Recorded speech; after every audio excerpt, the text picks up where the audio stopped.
that's a quick hit. Just we're not order takers, we're creators. So let's make sure that we're creating the right product for the right person at the right time.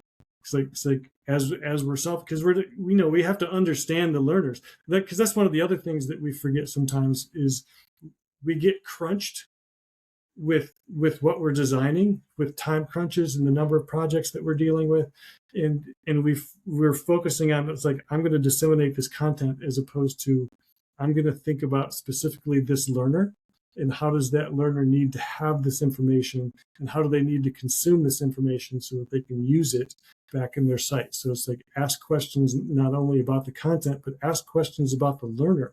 I do this with my faculty. It's like, I'll go and do an observation of their class, or if it's an asynchronous online, I'll go read through their posts or in whatever product that they're turning in to show that they've learned. And then my first question when I sit down with the faculty is, tell me about your students. I'm not asking about the content.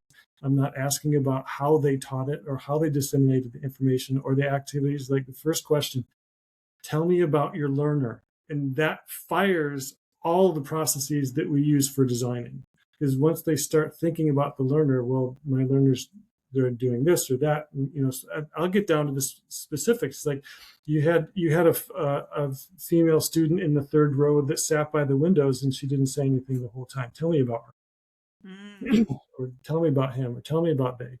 It's like if you understand the learner, then you're in a much better spot to design something that they'll be motivated to use and motivated to transfer it into whatever work setting that they go to.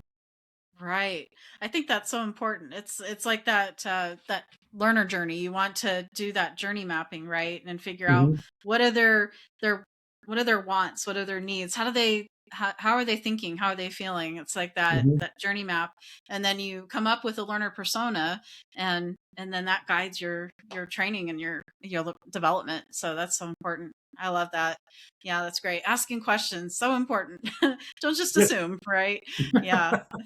And I like what you said too about the order takers. So I was thinking about that earlier, because sometimes we can feel like that's what we were becoming, right? And it's like, oh, I'm not an order taker. I actually have purpose and I have experience. So, when a faculty member or when a management team is throwing things at someone, just take a step back, right? And think, is this really necessary? And is this going to benefit the learners? Because I think that learner-centered approach is so important today. Yeah, that's great.